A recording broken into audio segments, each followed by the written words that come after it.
Waste disposal management system. India നേരിടുന്ന ഏറ്റവും വലിയ പ്രശ്നങ്ങളിലൊന്നാണ് മാലിന്യ സംസ്കരണം. നമ്മുടെ രാജ്യത്തിന് കൃത്യമായി നടപ്പാക്കാൻ കഴിയാത്തതിൻ്റെ പ്രധാന കാരണം മാലിന്യ സംസ്കരണ രീതിയുടെ പാളിച്ചയാണ്. ജൈവവും അജൈവവുമായ മാലിന്യങ്ങൾ ഒരേ ചവറ്റുവീപ്പയിലേക്ക് നിക്ഷേപിക്കുന്നത് വഴി പൂർണ്ണ മാലിന്യ സംസ്കരണം സാധ്യമാക്കുന്നതല്ല. ഇതിന് പരിഹാരമായി വേസ്റ്റ് ഡിസ്പോസൽ മാനേജ്മെന്റ് സിസ്റ്റം ഉപയോഗിക്കാൻ സാധിക്കുന്നതാണ്. പൊതുസ്ഥലങ്ങളിൽ മാലിന്യ സംസ്കരണത്തിനായി ഇപ്പോൾ കണ്ടുവരുന്നത് 1-2 ചവറ്റുവീപ്പുകളാണ്. വേസ്റ്റ് ഡിസ്പോസൽ മാനേജ്മെന്റ് സിസ്റ്റം സ്ഥാപിക്കുന്നത് വഴി ഓട്ടോമാറ്റിക് ഡിറ്റക്ടർ ആക്റ്റീവ് ആകുന്നതും അതോടൊപ്പം plastic, paper, glass, E waste, organic, metal എന്നീ വീപ്പുകളിലേക്ക് കൃത്യമായി മാലിന്യം നിക്ഷേപിക്കുന്നതും ഓട്ടോമാറ്റിക് ഡിറ്റക്ടർ സിസ്റ്റത്തിൻ്റെ ഏറ്റവും പ്രധാന ഭാഗമാണ്.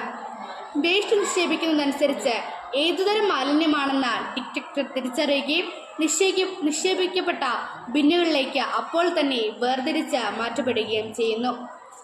സ്കൂൾ, ആശുപത്രി, ബസ് സ്റ്റാൻഡ്, മറ്റ് പൊതുസ്ഥലങ്ങൾ എന്നിവിടങ്ങളിൽ നിലവിൽ നേരിടുന്ന മാലിന്യ സംസ്കരണത്തിന് ഇതൊരു പരിഹാര മാർഗമായി സ്വീകരിക്കാവുന്നതാണ്.